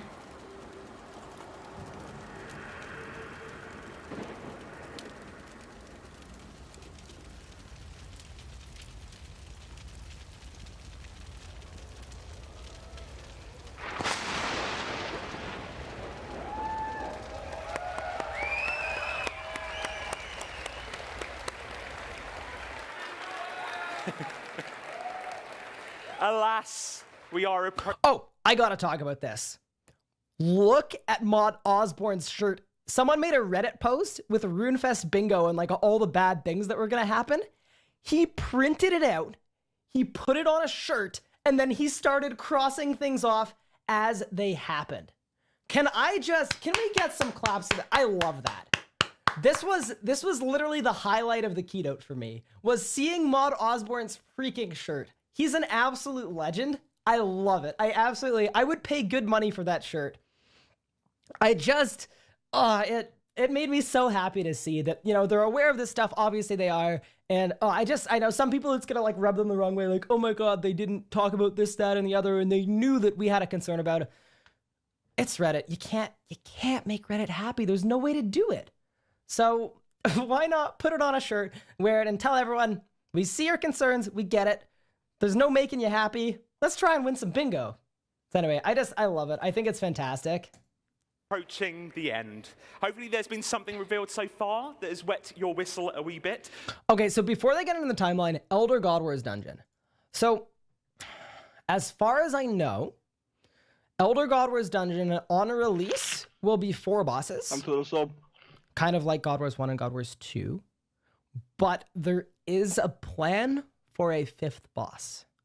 So, I'm excited. Unfortunately, it's going to be the last update of the year, but it is coming this year. It'll be summer 2020. Obviously, ideally for me, you don't have to wait that long for a new boss release, but I'm excited for it. Even though it's like, you know, another God Wars dungeon, and obviously the first 4 bosses, I'm expecting them to be relatively, you know, massable, maybe not like crazy endgame. I'm still very excited because it's PVM content that I'll get to play through, but more than anything else, I am very excited for that 5th boss. Whenever it shows up, whatever it is, I think it gives them a fantastic opportunity to put out something that, you know, stands the test of time like Telos and Virago have. You know, these bosses that don't have changing difficulties like the Ambassador. I loved the Ambassador for my first 10 solos. But after doing it 10 times, knowing that it's never going to be any different every time I run through it, you get bored of it pretty easily just because it's the same. I now know I can do it with no food. I've done it so many times before. I know exactly how much everything's going to hit. And I would much rather a boss like Telos or Virago where, you know, your team size affects how Virago works, your enrage affects how Telos works. I hope they do something like that for this God Wars boss. I would love to see something on a whole nother level from Telos. I'd love to see something that's easy when you start out at a lower enrage or a lower, you know, however they want to set it up, but gets very, very difficult. And I'm hoping this 5th boss is going to be that. And if they come out with this boss and it's a good boss fight and it's fun, I don't mind waiting a long time for it. I really just don't mind waiting. I think it's going to be fantastic. Yeah, I mean this year as in within a calendar year of this moment, right? Summer 2020 is like 10 months from now. So that's kind of what I meant by that. But anyway, I'm excited for it. I think yeah, it should be really interesting. But now let's talk timeline. Elder God Wars update impact. You guys already know. You guys already know it's going to be a 10 out of 10 for me. Come on. This is why I play the game. I play the game to kill stuff. So, you know, I'm going to be loving that update no matter how they do it. Okay, in we go. But let's have a quick recap so you can have a bit of context. Have a quick context of when things are coming out and what to expect. Previously on Runescape. Snowy, thank you for the 12 months, by the way. I really appreciate it. You're an absolute legend. Thank you so much. We have the archaeology skill coming in January 2020, which gives us a nice little point for all the other updates to cuddle around. So that's out in a couple months. Next, we can put the mega trinity of updates that are all coming on the same day in November. Ranch Out of Time, Farming to 120, and Herblore to 120. So November. For all of these updates, it's October right now. Normally when they say November, they mean the last Monday of November. So I would pencil that in as either November 18th or November 25th. I would guess it happens on the 25th. That is a trio of huge updates. It really is. I am very excited for them, and it's coming soon. These are 3 large updates that all feed each other. The ranch pushing farming to 120 alongside new patches, and then the ranch handing us primal extract, a resource essential for all the new potions, bombs, power burst, and more that fill up Herblore to 120. In summer 2020, we have the small matter of the Elder God Wars dungeon. So while it is admittedly a little far off, we're about to start development, we've already had design meetings, and we're all getting a little bit excited. So I spoke to some JMods about Elder God Wars. Yeah, summer 2020, like he said there, and he was transparent about this, right? He said, we haven't started development yet, and that's exactly where it's at right now, where they've got plans, they've got a basic idea of what they want to do with it, especially with the first 4 bosses. As far as I know, not a whole lot has been done with the 5th boss, where like people don't know what it's going to be or how it's going to work or have any clue about anything related to it. But, you know, here's the thing. Good things are worth waiting for. In a perfect world, I would say, you know, I wish all of this was coming out tomorrow because it's also exciting and cool, but it's one of those things where I'm glad it's happening. I'm excited for it. And then hopefully in the period of time between now and summer 2020, I'm hoping Jagex has an opportunity to tackle the early game experience and getting into PVMing. And hopefully by the time Elder God Wars Dungeon comes out, there are a lot of brand new PVMers and people who are actually starting to play this content. And to me, that's really exciting because, you know, if they came out with it tomorrow, they've got this huge issue of most players in the game, like literally, I would say probably 80% of the player base not trying PVMing or getting super into it because it's not efficient or it's discouraging or whatever. So it gives them a lot of opportunity to work on the quality of life of learning it, to work on the tutorial system, to work on the combat system, to work on the tooltips. I'm excited, assuming they use that time wisely. I think it's going to be a good thing. Okay. What do I want to see on the bosses? I want to see challenge modes that are difficult, because the challenge modes from God Wars 2 are annoying, but they're not difficult. They just basically gave the monsters big auto attacks and gave them a lot of HP. I want to see challenge modes that are fun. I want to see challenge modes that are actually difficult. And then normal mode, you already know they want them to be like, you know, massable bosses that, you know, will be mechanical, will be a little difficult, but will also be able to, you know, you'll be able to take them out with your friends as sort of a social PVMer, which I think is fine. Obviously, for me personally, you know, if everything was exactly catered to me, which it isn't, because obviously I'm just a dude, I'm just a player, every boss they released would be super hard and have enrage and have tons of engaging mechanics and yada yada yada. But I don't think this main 4 bosses, like, I don't think they're for me. You know what I mean? And I just want them to make other people happy, the people that they're actually designed for. You know, let's say maybe the more casual PVMer, the more, you know, the PVMer who wants to get into things and learn how to play the game and who's kind of coming up on the PVM ladder. So anyway, I'm very excited for it, despite it not being distinctly, like, specifically for my kind of player type. Quallaby, thank you very much for the 2 months. I appreciate it. Let's keep it going. What next? Well, we have the storyline that will be building up towards the Elder God Wars dungeon. There'll be a number of quests next year, but you can be sure of desperate measures featuring Anachronia and Kerapak, and a City of Sentistan quest, delivering on expectations of what an of Sentistan quest would be like. You could probably guess some. Okay, let's... Okay. He kind of hopped over that, but... Wait for it. Oh, I gotta scroll down. New Sentistan quest? Curses 2? Question mark? Is that what he was hinting on? Because, you know, if so, that's kind of exciting. I'd always love to see it. Things like that. I think it's cool. So anyway, we'll see what happens with all of that, obviously. But you know, here, actually, let's go back a little bit. Let's computer enhance and actually listen to what he said exactly. Delivering on expectations of what an of Sentistan quest would be like. You could probably guess some. Okay, let's...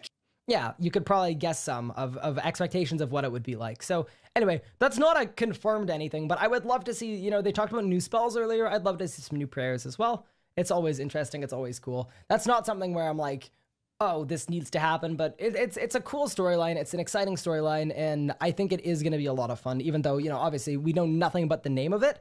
I can't really say what impact it's going to be to me, but I'm pretty excited. Even though it's a quest, someone's going to be like, oh my god, how is Ryan excited for a quest? You're not even Questcape, SMH. I think it's going to be cool, and I'm excited for quests with good rewards. So, yeah. Anyways, I'm all good with it. Greater Soul Split. Yeah, probably not. Soul Split's the most busted thing of all time right now. But, yeah, let's see what happens. What tier drops do I think God Wars 3 will be? It's hard to say. I hope they're not tier 88. I really don't want them to be tier 88. I want them to, you know, if they're tier 88, I hope they all have special effects that make them useful in a lot of places. I think anytime you're coming out with new content, I'd like it to be relevant.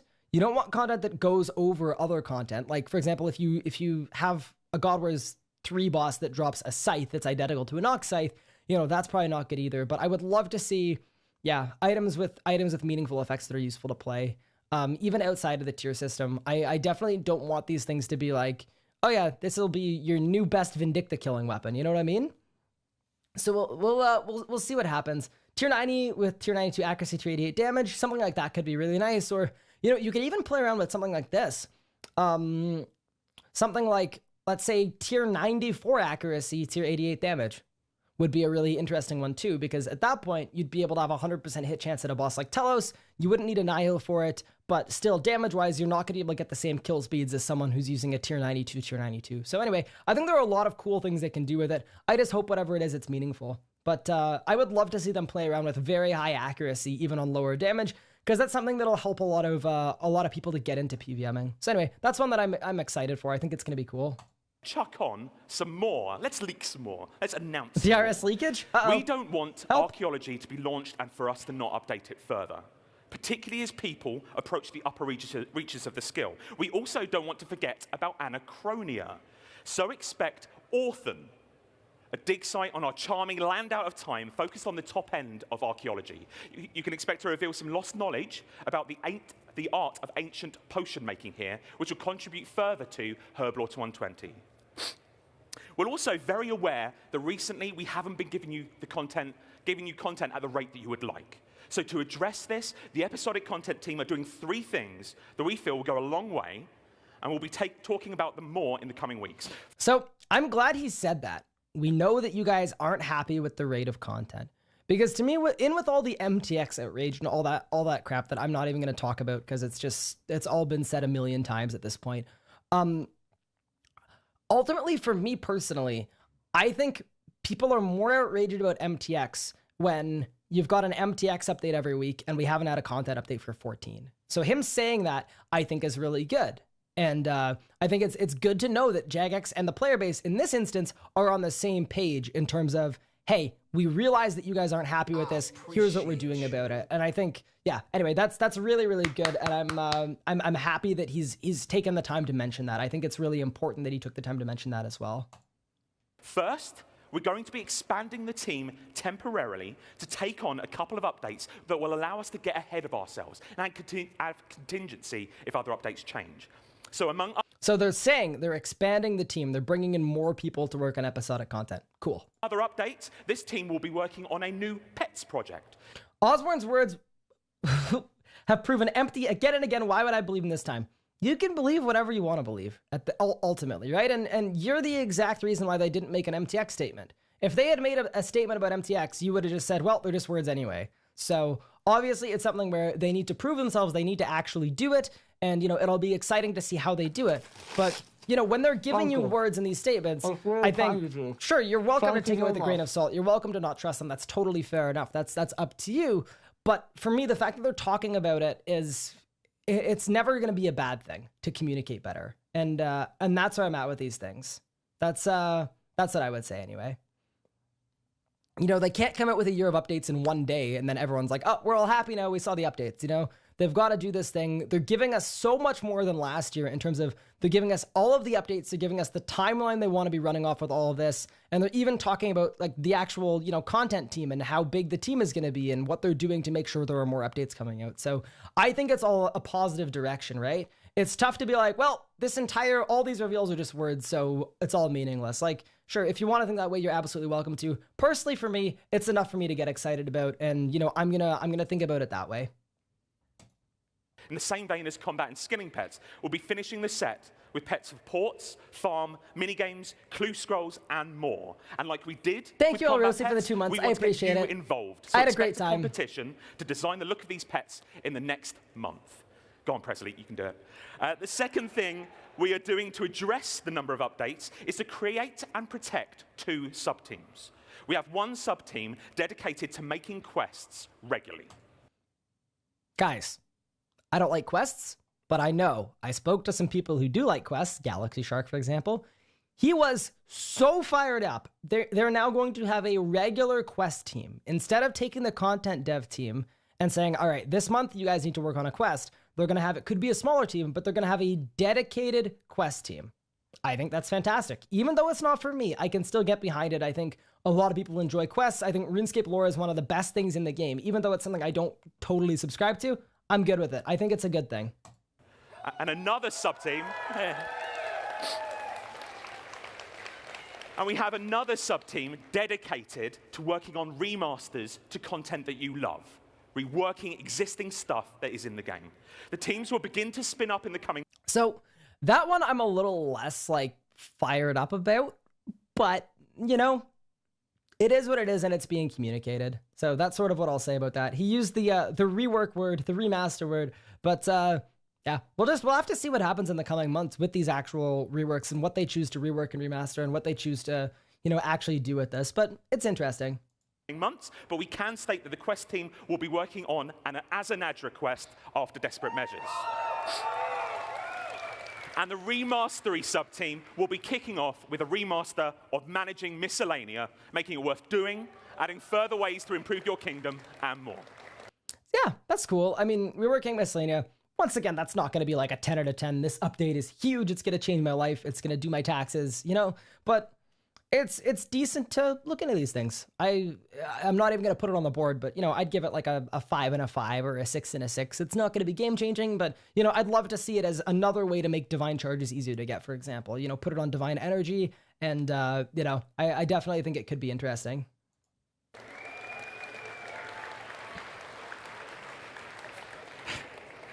And thirdly, we have a game jam kicking off on the 9th of October, where we're all aiming to make stuff you want.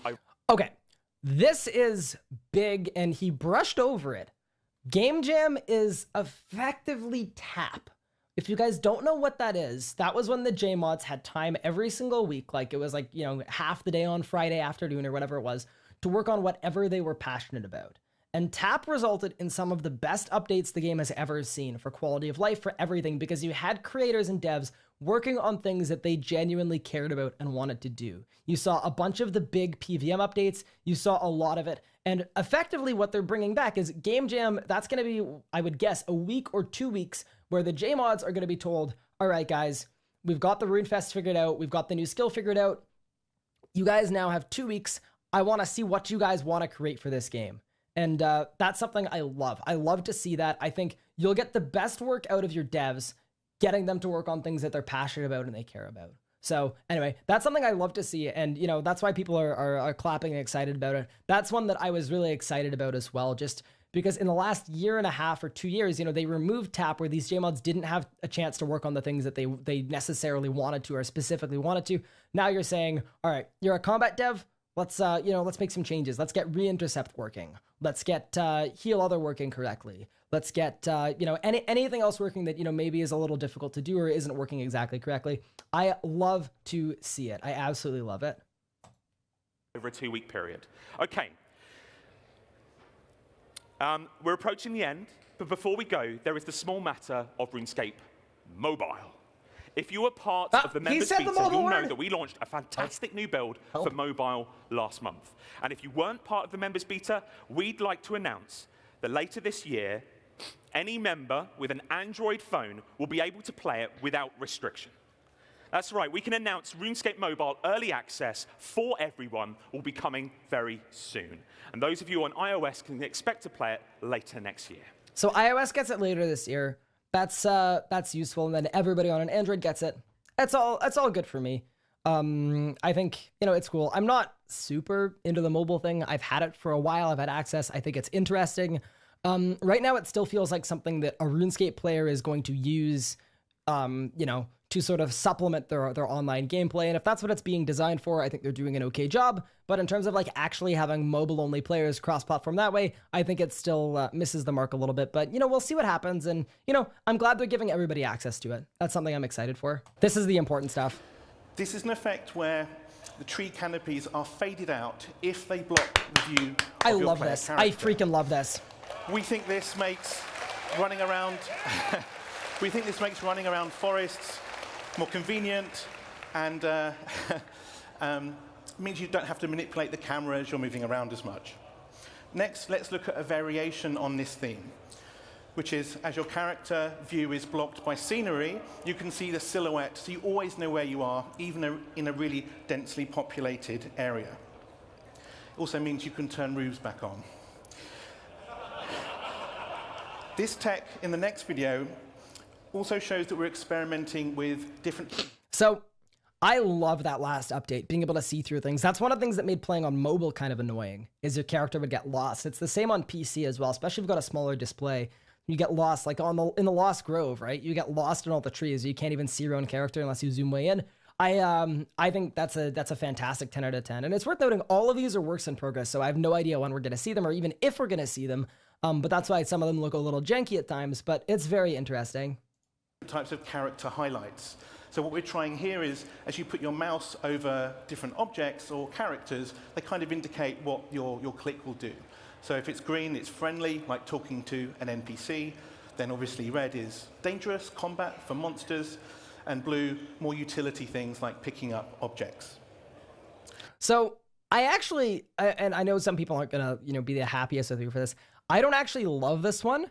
I don't think it looks particularly good, but that's just my take on it. And it's obviously, it's gonna be something toggleable, right? The more different menus they give people, the better. So, it's something I probably won't personally use, but it's all good. And yeah, I'm sure it'll be toggleable. People are saying it's gonna be good for mobile. Here's the thing. You don't hover your mouse over anything on mobile. So I don't even know how it would work on mobile, to be honest.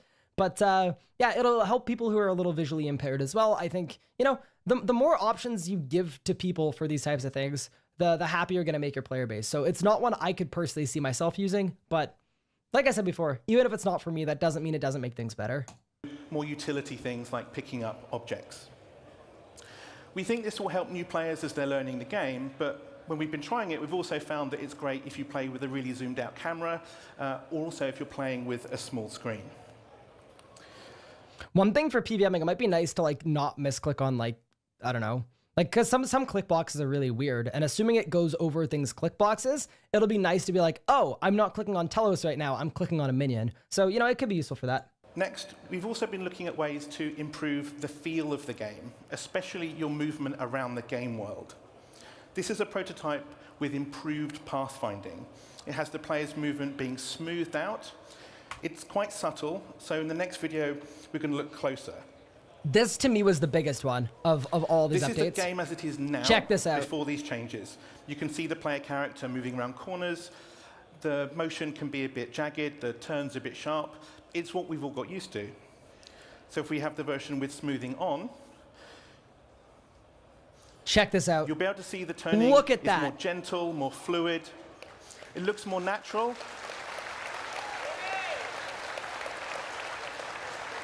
It makes the game feel just that little bit more immersive. Now, for the final two... So, this feels like an actual game. It almost feels like they're removing the tile system a little bit. They're not. They're keeping tiles, but they're changing how your player can move through those tiles. When you're at AOD and you're running to the middle, and your character's like, hey, this would be the right time to enact a jigsaw puzzle with my body, and goes like that the whole time, and then you end up getting insta-killed, that would be the end of that. And I just think, smoother movement, it looks so good. It looks so ridiculously good. I'm so excited for it. Big Babacco, thank you very much for the 5 months. I appreciate it. You're an absolute legend. Keep it going. Tech prototypes. These are the prototypes that we may not see, but they are very exciting. To put a warning up first. These are going to be very early experimental prototypes. Unlike the great content we saw earlier in the keynote, for these, not only do we not have release dates, we do not know if they will ever have release dates. Okay, so just bear that in mind. But with that said, you've told us one of the biggest things we can do to improve gameplay is to make it a lot more responsive. So we are taking up that challenge. We are exploring ways to eliminate lag from RuneScape. This is really this cool. Prototype here. Check this out. The instant you click on the ground, your character starts to move. There is no delay. There's no waiting for a message to go from your game client to the server and back. And that's because this system is predicting your path, moving you instantly, and the server and client synchronizing as they go. Now, if you look at the debug on the screen, you can see these green boxes.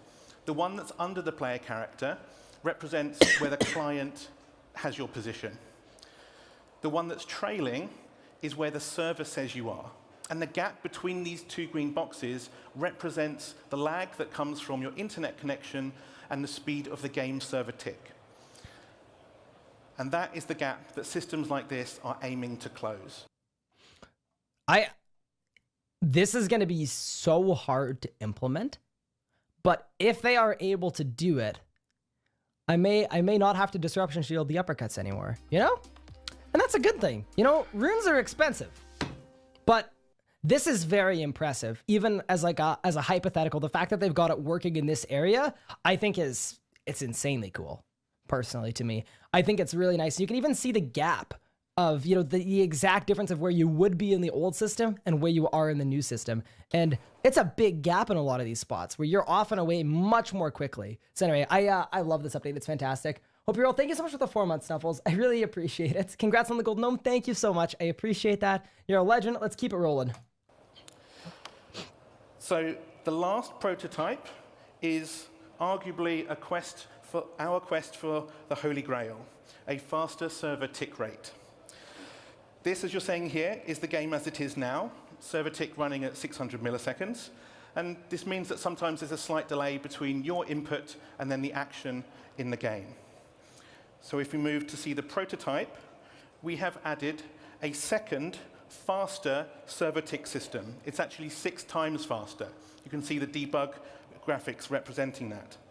What we've done in this prototype is port the core combat code to run in this faster system. It means your actions are much quicker and they're more consistent. And potentially, this sort of system could mean we could make responsiveness improvements across many actions in the game. Now, okay, so this is an interesting one to unpack because initially when they make this change, it's not actually going to change a whole lot in terms of, you know, bosses in the field of the game, but it gives you the potential to do a whole lot different because if you're looking at it right now from like a, you know, a dev standpoint, everything in the game has to happen on these 0.6 second intervals.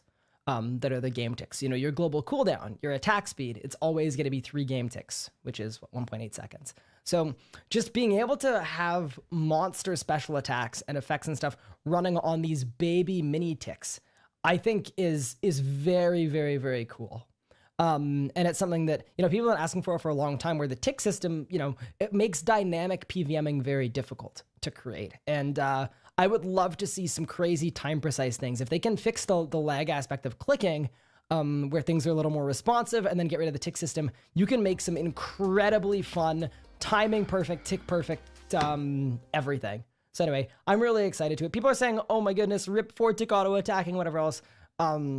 This is very much conceptual. I would expect that they'll be able to, if they want to make 4 ticking work in this system, they'll be able to do the same thing. You just might have a slightly larger window to make it work. Stefan, thank you very much for the Twitch Prime sub. Thank you so much. I really appreciate it. You're an absolute beast. All right, in we go. It means your actions are much quicker and they're more consistent. And potentially, this sort of system could mean we could make responsiveness improvements across many actions in the game. Now, thank you. We are incredibly excited about these things on the one hand, but on the other, as we've said, as that warning, what we're showing you here in these prototypes is the 1% of the game we've got working and not the 99% that these experiments break. But really the important thing we're trying to share with you is our ambition for RuneScape and its game technology. We're now really having a crack at these challenges. We are exploring ways to make RuneScape's core experience look better, feel smoother, and be much more responsive. This is just a taste of the things in our minds for the future of RuneScape's game technology, and I think they also represent the things that are now possible when we're really focusing on the NXT game client and advancing it with new features. Okay, that brings us to the end of the RuneScape Reveals keynote. Thank you, Logan, for the 11 months. I appreciate it. Is this the Krusty Krab? No, it is not, unfortunately. Wish it was, but, you know, we're not quite there yet. So that's the end of the keynote. We've gone through every update here, and we've commented on pretty much everything in here. And I think there's a whole lot of really cool here to unpack, honestly. I think there's a lot of interesting stuff that they've come out with here today. I wanted you guys to put in the chat right now, what's your overall rundown on this entire keynote? What do you guys think? Overall out of 10. I want to know right now. Everybody in the chat, you're welcome to, you know, put your own thing in there. What would you guys say out of 10? Personally for me, overall on this entire thing, on this entire keynote, I think I'm pretty happy to give it. I think I'm going to give it an 8.5 out of 10. And that would be a 9.5 if, I don't know, if maybe the boss situation was coming a little sooner or something like that. But I'm very, very, very pleased. And it's so cool to see what you guys think as well. I see a lot of 7s, 8s, 9s, even some 10s as well. And that's really, really exciting to see. I think overall, in terms of keynotes and RuneFest reveals, this has got to be one of the best ones yet, I would say, just in terms of how most people seem pretty excited for it. And that makes me really happy, you know, as a content creator, as a player myself, because obviously I'm a player first. I'm really happy. Yeah, just to update overall, you're not rating what I rated things, because obviously that's going to be completely up to me. I'm sure people are going to, you know, disagree with most of the things I put in here, or a lot of them, and that's totally fair. Yeah, you're very happy with the reveals, not confident. That's fair enough. But yeah, I'm really excited. So anyway, that's my my full review of the keynote, my full rundown of everything. I hope you guys enjoyed it.